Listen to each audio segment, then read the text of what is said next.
Hey, it's me, Jesse C, and custom content for BG3 has been around for a while now. I have reviewed most BG3 mod things so far, so why not this one too? I thought I was done with BG3 modding, but you know, they pull me back in. I mean, there's not even a lot of it, surprisingly, even though the unlocked mod and toolkits have been around for a while, not much has been done with it, mostly because, for one, they are actually limited in very specific and annoying ways. But hey, there are people out there trying to do great things, like entire custom campaigns that are maybe a bit too ambitious, but we'll see what people can do. And there are already some proof of concepts out there, so we're going to be talking about those. There are specifically only kind of 3 custom campaign quest things that I'm aware of. BG3 Forsaken, A Dream of Silence Revamped Act 1, and Grand Theater Sell Your Loot to the Devil.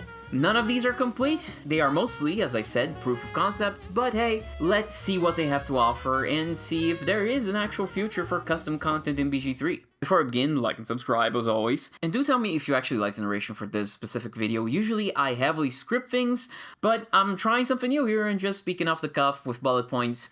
It's just that scripted content takes more time and effort, and look, there's not as much return for the effort that I put in, so I'm trying something different here to just kind of meet in the middle, you know? Alright, to go for the mods, we're gonna need a character. Their name is going to be Cussy Custom.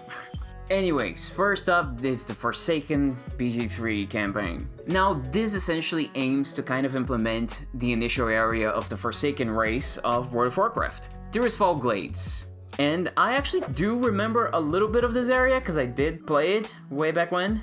And one thing that I distinctly remember is how it feels so aimed towards rogue characters, because you find a lot of like locked boxes for them to lockpick and a lot of other stuff. A lot of rogue equipment. I'm not sure how it is nowadays, but that's the impression I always got from that area. Honestly, this mod actually does capture that feeling. It feels like most of the equipment here is for rogues, and you do find a lockbox that you have to lockpick. So that is very accurate to the actual World of Warcraft game.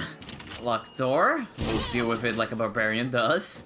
You wake up in a crypt, and you talk to the Forsaken. They explain that you are an undead that was given free will by Sylvanas Windrunner, and are out of the Scourge's influence, and now you work for them and for the Dark Lady or whatever. We are the Forsaken, undead who have been freed from the control of the Lich King by our new leader, Lady Sylvanas. Oh, I'm sure she's gonna be a great leader, and nothing bad is ever gonna happen, ever, as long as we listen to her. No bad writing, no bad decisions.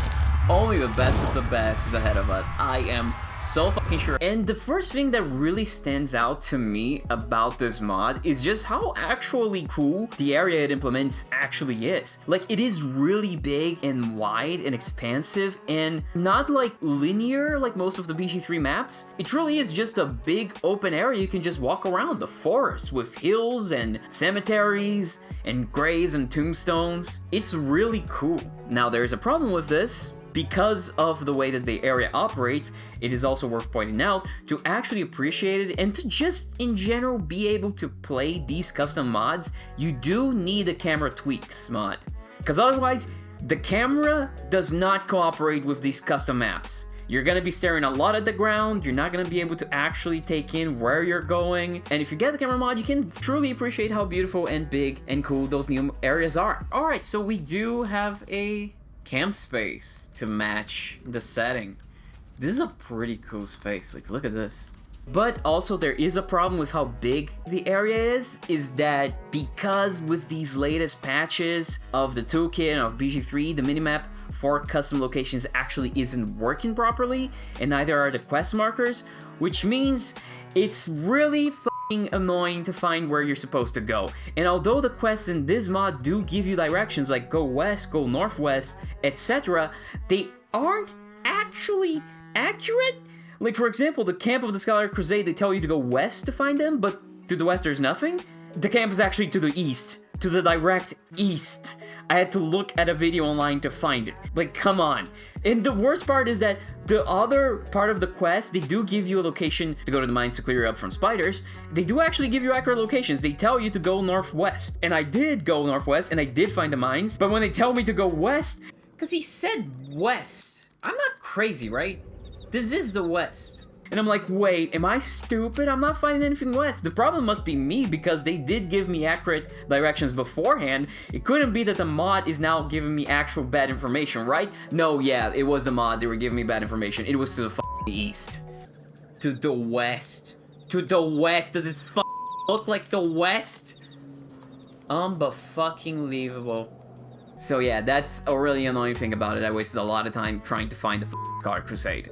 It is also a shame that despite how cool the map is, and how there are actually, you know, lots of different enemies and combat encounters spread out here, like, I mean, I don't...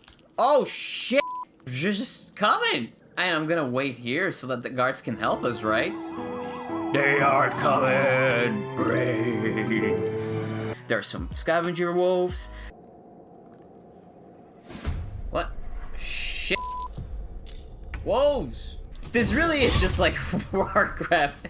Just being assaulted by random wildlife. There are some undead. Touch them. Oh, there you go! Good job. Yes! Tactics! And he has to dash again. Man, I'm so smart. Let's try it again. You're weak, but for someone who's weak, you're pretty strong. Really just threw them across the room. Are you kidding me? Really? Man, I'm so stupid. There's a side quest to find where you need to find the undead husband of a woman and kill him and then bury his remains alongside with her. These guys have names. Carol Graves. That's ironic for an undead. But what isn't spread out here is any loot or items, so it doesn't really feel that rewarding to explore. Aside from just killing cool shit and going across cool actual encounters, you don't really receive any reward for exploring. Okay, we're just finding nothing at all. We're gonna check everything because that's how we do, alright? That's how we roll. Would we even be Baldur's Gate 3 players if we didn't check everything only to get nothing? Like, you can find some reagents to make an alchemist fire, which is useful in these low-level fights you're gonna be getting into. It did feel cool to find, like, a part of a reagent for alchemist fire here, another part here, and a third part here, and then when I finally was able to do it, it did feel kind of cool.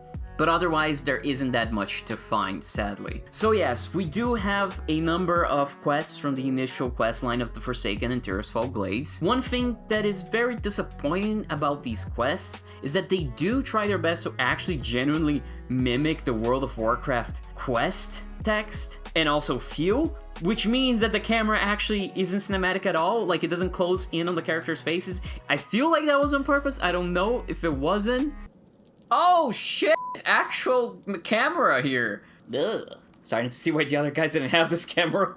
But regardless if it wasn't or not, it does feel a little annoying, or at the very least a little sad, because it's like you're not really utilizing the advantages of the BG3 engine, and I don't know why you wouldn't. But maybe they're just doing that so that you don't realize that the NPCs are actually not undead in any sort of way. They're just weird looking pale humans. Which, you know, the mod author did their best to make them look like undead, but it's pretty clear that they're not.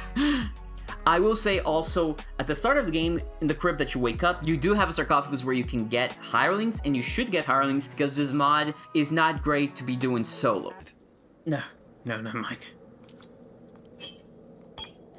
Where, what, why is it, what?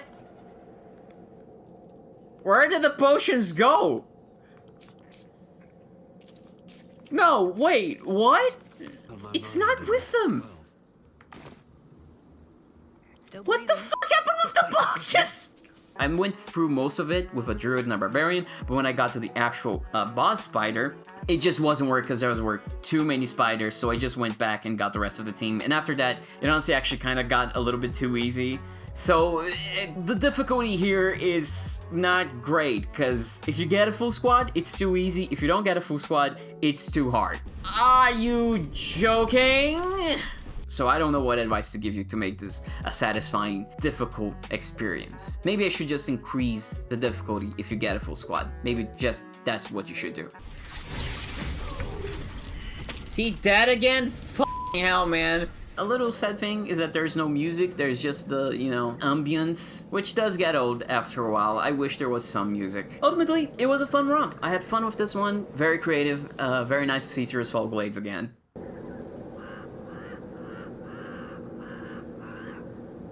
Me too, buddy. Me too. I feel the same way. It's so funny seeing a bunch of clove skeletons and seeing the naked ones, cause then they actually do look naked. It's like, oh my god, put on some clothes, you harlot. Everything on my way. That will never not be funny. Step back. We'll not tolerate drow in here. Don't worry, we're here to save the day. Also because it's someone's birthday. No! Not in the lava! No! Bitch! That